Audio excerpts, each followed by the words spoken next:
Over the last few weeks, these signs have appeared all over Hungary. It says, "Stop Brussels."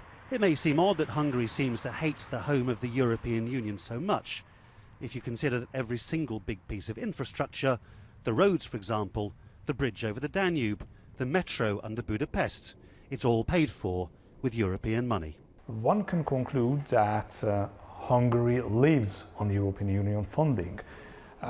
Without European Union funding, we would experience an economic depression. The European Union is gradually losing its patience with Hungary.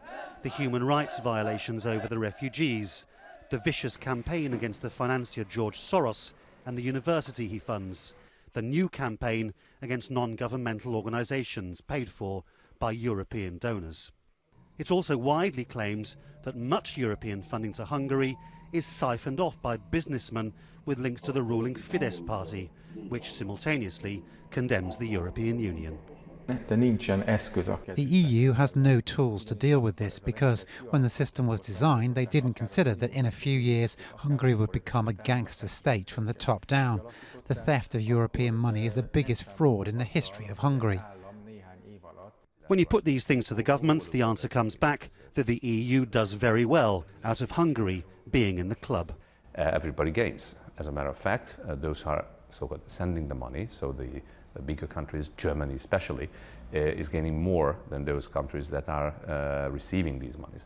So this is a mutually advantageous system of finances that is helping the European Union function as a union. Again, that has nothing to do with political deals or political argument. All the same, when Europe pays $25 million to painstakingly repair a dilapidated museum in Budapest, and the government responds saying, "Stop Brussels," it looks ridiculously ungrateful. So there is clearly a complete difference of opinion about what it means to be a member of the European Union. For Hungary, it seems to work like this.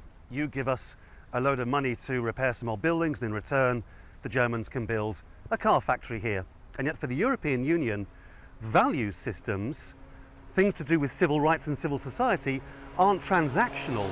They're to do with morality and ethics, and they assumed that Central European countries would buy into all that as part of EU membership. Clearly, that assumption was wrong. Brussels is currently trying to decide how hard to fight back against Hungary. National elections here are 11 months away. They promise to be bloody. Laurence, Al Jazeera, Budapest.